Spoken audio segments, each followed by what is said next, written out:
So right off the bat, I wanted to do a freeze frame on the first frame because it showed a lot of eyes in the trees, and I'll circle some faces, some other faces there that were harder to dot the eyes. It wasn't enough, and it's also pretty clear, at least from this the smaller version of the picture, that this could be interpreted as having eyes and then a mouth here.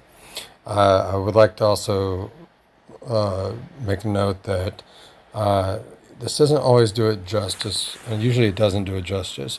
When I ever take these videos, especially when I take videos of the trees, there's some sort of uh, uh, you can usually still see where someone could interpret the face, but it still look much more real in person, or much better, or much more obvious in person. And I still think these look pretty obvious, but uh, uh, they're sort of flattened, and I think that it loses some sort of quality when that happens.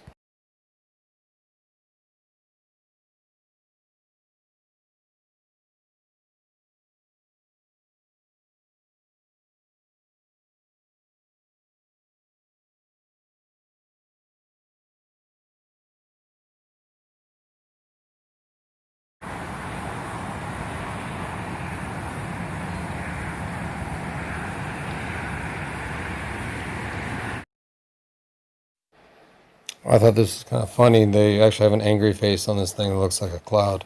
I'm not really sure what that is. Maybe it's some. The gang stalkers are suggesting to me that's one of the drones. That's being cloaked by a hologram of a cloud, and I don't know if they have that capability to do to cloak themselves or not. I I've assumed that that's probably the case. And in any event, they can project things that look like drones in the sky anyway, and like so they can put like 100 drones in the sky or the appearance of that. So you really can't see where the fuck they are anyway, because there's so much bullshit going on.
I'm gonna freeze frame it here, and then I'm gonna brighten the image up. I noticed that when I got into the shadows and into the dark areas and lightened them up, I started noticing sort of these dots or markings, and they sort of created an outline of a larger face made up of smaller faces. And what's interesting about these are most of these typically stay stationary, even when the camera pans. And I've experienced that same phenomenon with my eyes. So sometimes they'll, blast an image into my eye, or sometimes this doesn't appear to be an image. Sometimes it's just like kind of like an area of my view, and they sort of blast it with an area that kind of like if you look at a bright light for too long, and then you have that sort of like that area of your sight, for the next few couple of minutes, sort of you can't see in that field of view, or the area of your view very well, and until it adjusts, until it sort of fades away. But sometimes they've done that before to me when they've blasted an image in my eye, whether it be like clear type of image, or whether it just be just an area of my view it's as if it's got so, and sometimes it's colorful. So sometimes it'll be like a blast of purple or a blast of green, and then I'll turn my head or whatever, and those images sort of stay burnt into my eye, even when I turn my eyes, even when I turn my body and look the other way, even when I move, I can still see those images. So it's interesting that it also, that same phenomenon happens with the camera, and I'm not sure why, because it's not like film. It's not like there's something that it would stay on film for a certain period of time, or stay on like the back of your retina or something like that. I'm not sure why it holds true with digital cameras, but I'm glad it does, because that same phenomenon has happened with my eyes.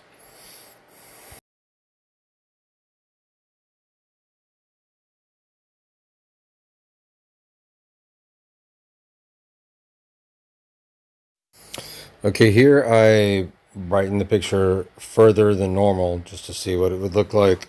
And you get a lot more dots. And so I generally don't like going this far, because sometimes it's hard to trace them.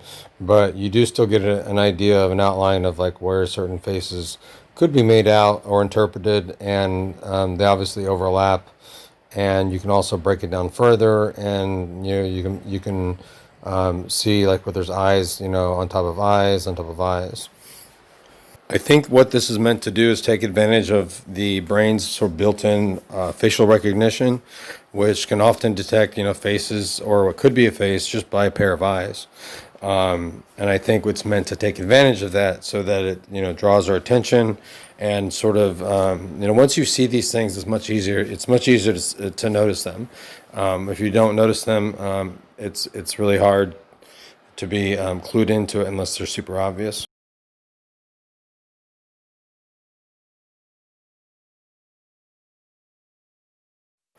Okay, I'm gonna freeze it here, and obviously you can see some shapes in the tree there in the middle, somewhat in the middle. I'm gonna blow this area up right here, and so it may seem silly that there was also there was sort of a face in the sky there. It may seem silly that I'm drawing faces where there's like sort of pairs of openings in the strip mall, where you can walk through. However, if you notice, like, especially for my pictures from the valley and in Westlaco, when I was taking pictures of houses, like you can see here, like, see what these eyes are kind of, they seem to be like bulging, or seem to have like a spherical quality to them, more than like just a little bit slightly abnormal. Especially for my pictures from Westlaco, you'll see that even when there's pairs of lights in houses, like, or in the windows, like these projections can sometimes be mostly transparent, and appears like ripples or bends in the light, or cause curvatures and cause the light to bend.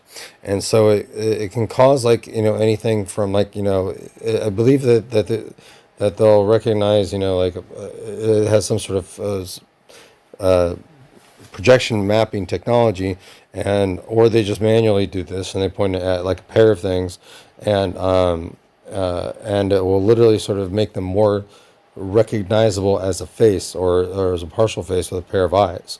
And it's not just looking at like two pairs of windows and seeing that, thinking that they're a pair of eyes. Like, it literally causes them, or the light around them, to sort of become more spherical, or to become more rounder than, a little bit slightly more rounder than rectangular. And it gives it, just more of the appearance of an eye, and sometimes darkening it in the middle to provide, some sort of like hint of an iris or something like that.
Okay, so I brightened it up again, and what I thought was interesting was the fact that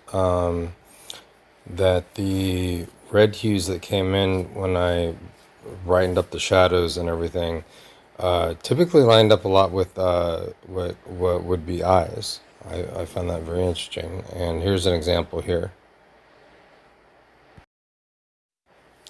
Okay, so I'm just going to use the red areas to do the eyes and pick my faces that way. There are other overlapping eyes and faces that you could make out, but I'm going to use the red ones to sort of to sort of trace where where I could see some faces. And there's many other interpretations, but I thought that was interesting that the red hues that came out lined up with the eyes.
So here it sort of starts to diverge into or transition into little characters that look like they're running. I think first they look like they're running towards us or downward, I guess, depending on like if it's a flat 2D arcade game, and then it kind of looks like they're running to the side, and then it sometimes like now it looks like they're running at a diagonal. One of the animations I've seen has that, and I believe the latest video that I just posted again, and the video shows evidence of that cartoon in much more detail and color. Certainly not nearly as detailed as the original probably is, but what are you gonna do?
So right after this tracing, I'm going to brighten it up quite a bit, and that's to show the additional imagery in the air.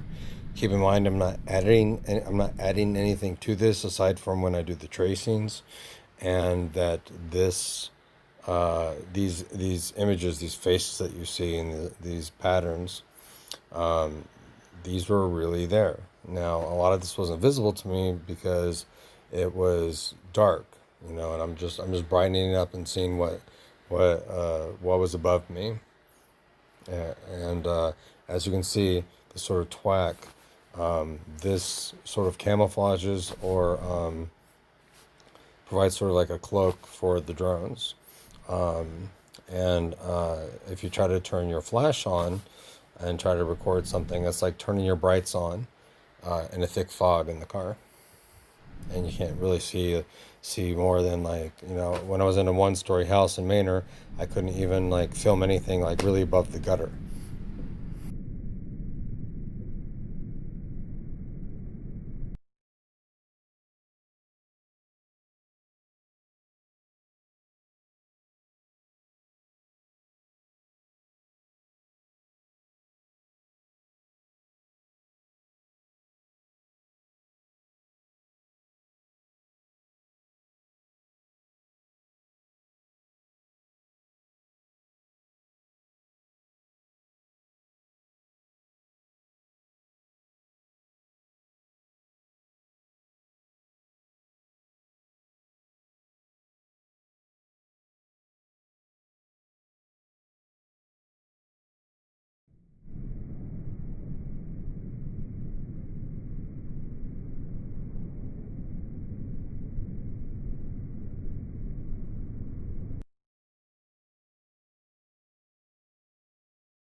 Watch this sort of creature here. You'll see that the shadow area, it sort of like looks like a mouth that's squeezing it, and you can even see like the expression on its face go like ooh, like uh-oh, I'm about to pop or something like that.